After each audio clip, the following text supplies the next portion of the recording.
राधे राधे बच्चों, कैसे? बढ़िया। देखते हैं आज नेक्स्ट टॉपिक तुम्हारा redistribution of charges.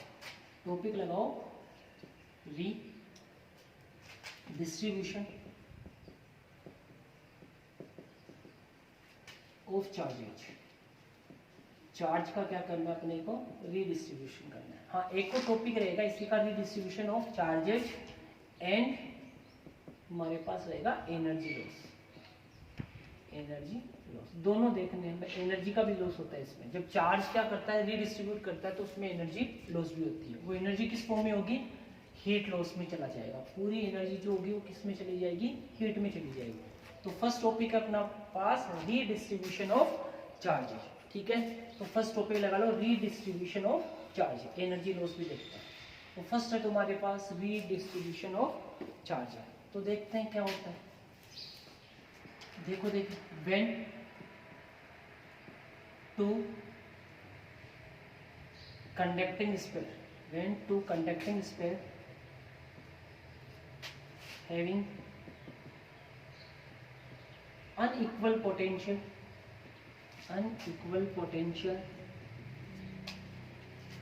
are connected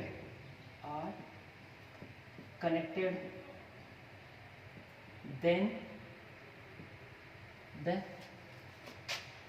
the redistribution of charges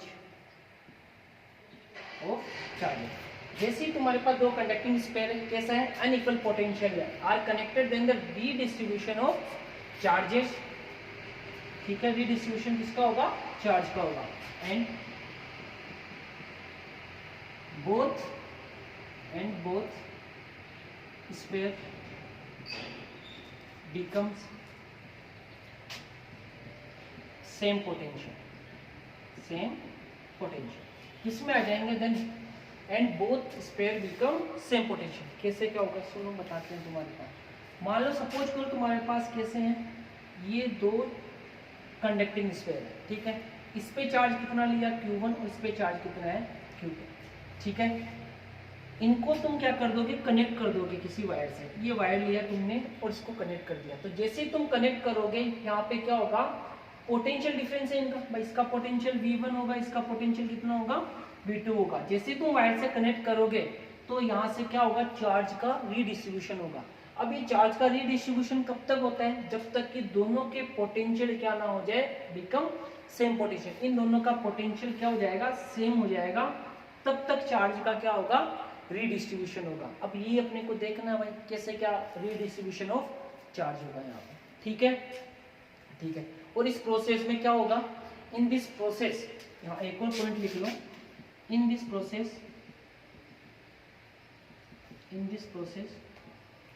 certain amount of energy is also lost। Amount of energy का भी क्या होता है? लॉस होता है। कुछ ना कुछ एनर्जी रहेगी, वो क्या होगी? इसमें लॉस्ट होगी। इसमें रीडिस्ट्रीब्यूशन ऑफ चार्ज में। अब तो अपने को देखना है रीडिस्ट्रीब्यूशन ऑफ चार्ज कैसे क्या होने वाला है। फर्स्ट तो डेफिनेशन है, डायग्राम मत बनो, अभी देखो अच्छे से बनाते हैं इसका, क्योंकि यही तो तुम्हारा टारगेट है कि भाई रीडिस्ट्रीब्यूशन ऑफ चार्ज कैसे होगा, भाई इनिशियल चार्ज कैसे होगा, फाइनल चार्ज कैसे होगा, कैसे क्या रेशो मिलने वाला है। ठीक है, तो अपन ने क्या कंसीडर किया? टू स्पेयर कंसीडर किए, कंडक्टिंग स्पेयर, फर्स्ट वाला और ये वाला सेकेंड वाला। इस फर्स्ट वाले को तुम चार्ज देते हो कितना? Q1। इसका कैपेसिटेंस कितना है? C1। तो जैसे ही चार्ज दोगे इसका पोटेंशियल कितना हो जाएगा? V1। सेकेंड वाले स्पेयर को तुम कितना चार्ज देते हो? Q2। इसका कैपेसिटेंस कितना है? ये तो फिक्स ही होता है भाई, किसी भी स्पेयर का कैपेसिटेंस तो पहले से फिक्स होता है। इसका C1 था, इसका C2 था। इसको चार्ज Q1 दिया तो पोटेंशियल कितना मिला? V1। इसको चार्ज Q2 दिया तो पोटेंशियल कितना मिला? V2 मिला। ठीक है, मैं यहाँ से पूछूं इसका चार्ज कितना है, तो तुम बोलोगे सर इसका चार्ज होगा Q1 इक्वल टू होगा C1 V1। भाई चार्ज कितना होता है? Q इक्वल टू कितना होता है? CV तो होता है। तो इसका कितना चार्ज हो जाएगा? Q1 equal to C1 and V1। ठीक है, इस पे आओ, इसका चार्ज कितना हो जाएगा? Q2 equal to C2 and V2। Clear है यहाँ से? ठीक है, अब तुमने क्या लिया? वायर लिया। कैसा? नेग्लिजिबल कैपेसिटेंस का। ठीक है। अब सेकंड में तुम कर क्या रहे हो, इन दोनों स्पेयर को क्या करने वाले हो, कनेक्ट करने वाले हो। कनेक्ट भी किससे करोगे, एक वायर से कनेक्ट करोगे। ये वायर है, इस वायर का क्या है, वायर ऑफ नेग्लिजिबल कैपेसिटेंस। कैसा है, नेग्लिजिबल कैपेसिटेंस का एक वायर है जिससे तुमने इसको क्या कर दिया, कनेक्ट कर दिया। तो जैसे ही कनेक्ट करोगे चार्ज का क्या होगा, रीडिस्ट्रीब्यूशन होगा। सपोज करो यहाँ पर चार्ज कितना होगा, Q1 डैश, और यहाँ पर चार्ज कितना मिल जाएगा तुम्हें, Q2 डैश। चार्ज का रीडिस्ट्रीब्यूशन होगा, फिर चार्ज आ गया, ठीक है। कैपेसिटेंस चेंज नहीं होगा, C1 और C2 ये तो फिक्स ही रहेगा। इसका C1 है तो इसका भी C1 ही रहेगा। चार्ज चेंज हो रहा है, कैपेसिटेंस चेंज नहीं हो रहा। और पोटेंशियल कहाँ तक चेंज होता है, जबकि दोनों का पोटेंशियल इक्वल ना हो जाए। इसका पोटेंशियल कितना हो जाएगा V, और इसका भी पोटेंशियल कितना हो जाएगा, यही बताया मैंने स्टार्टिंग में। जब भी दो तुम्हारे पास कंडक्टिंग स्पेयर, ठीक है, उन दोनों को तुम कनेक्ट करते हो तो चार्ज का क्या होता है, रीडिस्ट्रीब्यूशन होता है। कब तक, जब तक कि उनका पोटेंशियल क्या होना जाए, बिकम सेम। जब तक कि दोनों का पोटेंशियल कैसा ना हो जाए, सेम ना हो जाए। दोनों का पोटेंशियल सेम हो गया तुम्हारे पास, ठीक है। अब बात करें सब जितनी भी है, तो अपन इनिशियल चार्ज फाइंड करते हैं यहाँ से। तो इनिशियल चार्ज कितना मिलेगा, इनिशियल चार्ज, इनिशियल चार्ज मतलब before connecting wire. Initial charge means क्या हो जाएगा, बिफोर कनेक्टिंग वायर। जब तुम वायर कनेक्ट ना करो तब तुम्हारे पास इनिशियल चार्ज कितना होगा, तो Q equal to initial charge कितना होगा, Q1 प्लस में कितना आएगा, Q2, ये तो आएगा इनिशियल चार्ज। तो यहाँ से Q1 इक्वल टू कितना मिल जाएगा, Q1 कितना है, C1 V1 प्लस में Q2 कितना है, C2 V2। बोलो कंफर्म है क्या, यहाँ से इनिशियल चार्ज तो ये होगा ना, टोटल चार्ज, ठीक है। अब बात करते हैं फाइनल चार्ज की। तो फाइनल चार्ज क्या होगा भाई, फाइनल चार्ज क्या होगा, आफ्टर कनेक्टिंग वायर। जब वायर तुम कनेक्ट कर चुके हो, वायर कनेक्ट करोगे तो जो चार्ज होगा वो कितना होगा, Q डैश इक्वल टू कितना आ जाएगा, Q1 डैश प्लस में Q2 डैश। फाइनल चार्ज ये होगा क्या, Q dash equal to Q1 dash plus में Q2 डैश। वैल्यू पुट करो, Q1 dash Q dash equal to कितना हो जाएगा, यहाँ से देखो Q1 डैश इक्वल टू कितना मिलेगा, Q इक्वल टू C1V। इसका कितना हो जाएगा, Q2 dash equal to C2V। Potential तो सेम ही है इस बार दोनों में, तो मैंने C1V एंड C2V रख दो वैल्यू, C1V प्लस में C2V। तो Q डैश इक्वल टू कितना आ जाएगा, C1 प्लस में C2, V कॉमन आ रहा है दोनों में से, देखो। तो तुम्हारे पास इनिशियल चार्ज मिल गया, तुम्हारे पास फाइनल चार्ज मिल गया। इनिशियल चार्ज और क्या आ गया तुम्हारे पास, फाइनल चार्ज आ गया। तो तुमने एक लॉ पढ़ा है, प्रॉपर्टी ऑफ चार्ज, तुम्हें बताई थी प्रॉपर्टी ऑफ चार्ज। एक में था चार्ज कैसी होती है, तुम्हारे पास जो चार्ज होता है वो कैसा होता है, कंजर्व होता है कि नहीं होता। तो लगाते हैं कंजर्वेशन ऑफ चार्ज। ये हटा रहा हूँ एक बार, अब कोई काम का नहीं है, एनर्जी लॉस में काम आएगा, ठीक है। यहाँ से देखो, फ्रॉम लॉ ऑफ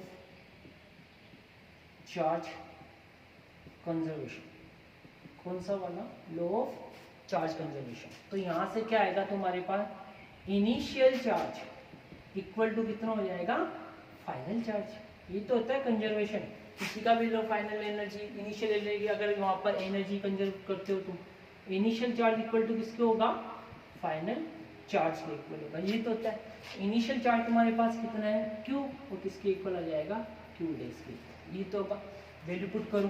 तो यहाँ से Q1 कितना है तुम्हारे, Q कितना है, C1V1 प्लस में C2V2 इक्वल टू कितना हो जाएगा, C1 प्लस में C2, और ये क्या आ जाएगा तुम्हारे पास, V। V क्या है यहाँ पर, कॉमन पोटेंशियल। भाई दोनों के अंदर कॉमन आ गया कि नहीं आ गया। जैसे तुमने वायर कनेक्ट किया, जो फर्स्ट स्पेयर था, फर्स्ट कंडक्टिंग स्पेयर है, उसके ऊपर पोटेंशियल कितना, V। सेकंड जो स्पेयर था उसके ऊपर भी पोटेंशियल कितना है, V। तो इसको बोलते हैं कॉमन पोटेंशियल। और यहाँ से अपन फाइंड करेंगे कॉमन पोटेंशियल, फाइंड करेंगे कॉमन पोटेंशियल कितना आ जाएगा तुम्हारे पास, V इक्वल टू कितना आ जाएगा, इससे डिवाइड कर दो, C1V1 प्लस में C2V2 divided by C1 plus में C2। ये याद रखना है तुम्हें, न्यूमेरिकल में डायरेक्ट यूज होगा। C1V1 प्लस C2V2 प्लस में C1 प्लस C2, ये है तुम्हारे पास कॉमन पोटेंशियल। ठीक है, जैसे ही चार्ज का रीडिस्ट्रीब्यूशन होता है पोटेंशियल क्या हो जाता है, सेम हो जाता है। उस पोटेंशियल की वैल्यू कितनी होती है ये तुम्हारे सामने, ठीक है। यहाँ तक कोई प्रॉब्लम नहीं, इसको नोट कर लेना। C1V1 plus C2V2 plus C1 plus C2, ठीक है। कॉमन पोटेंशियल बता दिया सर। अपन तो रीडिस्ट्रीब्यूशन ऑफ चार्ज की बात कर रहे थे, बिल्कुल कर रहे थे। तो रीडिस्ट्रीब्यूशन ऑफ चार्ज देखो, मैं निकाल रहा हूँ द रेशियो ऑफ पॉइंट लिखना, the ratio after redistribution of charge। चलो, the ratio of after redistribution of charge, Q1 dash Q2 dash कितना आएगा तुम्हारे पास, C1V C2V, क्या ये था क्या?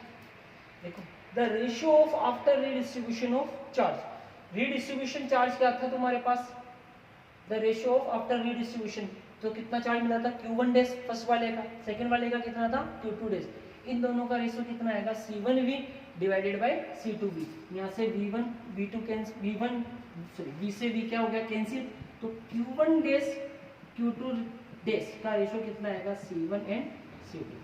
तो तुम क्या बोल सकते हो, the ratio of after redistribution of charge is equal to the ratio of their capacitance, the ratio of their capacitance. देखो, the ratio of after redistribution of charges is equal to the ratio of their capacitance, the ratio of their capacitance। पक्का ये होगा क्या, बोल सकते हो कि नहीं बोल सकते, the ratio of after redistribution of charges is equal to the ratio of their capacitance, उनके कैपेसिटेंस के रेशियो में ही आएगा, ठीक है।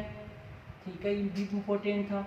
कॉमन पोटेंशियल भी इंपॉर्टेंट था। तो तुमने क्या फाइंड किया, redistribution of charge. Common potential find तुम्हें डायरेक्ट याद रखना है, क्योंकि वो एनर्जी लॉस में इसी का यूज आएगा, ठीक है। यहाँ से तो इसका चार्ज इस पर डिपेंड कर गया फाइनल चार्ज, और Q डैश का किस पे डिपेंड किया, C2 पे। इन दोनों के रेशियो के क्या होता है, इक्वल होता है। अरे अगर ये तुम्हें पता है ना, तो तुम्हें चार्ज का पता चल जाएगा कितना रीडिस्ट्रीब्यूशन होने वाला है उनका। अरे C1 C2 पता है, तो Q1 डैश Q2 डैश मिलेगा कि नहीं मिलेगा, मिलेगा कि नहीं, इसी तरह रेशियो में तुम्हारे पास, ठीक है। याद रखना, इसी रेशियो में डिवाइड होता है चार्ज तुम्हारे पास, ठीक है। यहाँ से ठीक है, तो यहाँ तक नोट करो। फिर नेक्स्ट टॉपिक लगेंगे अपन एनर्जी लॉस, ठीक।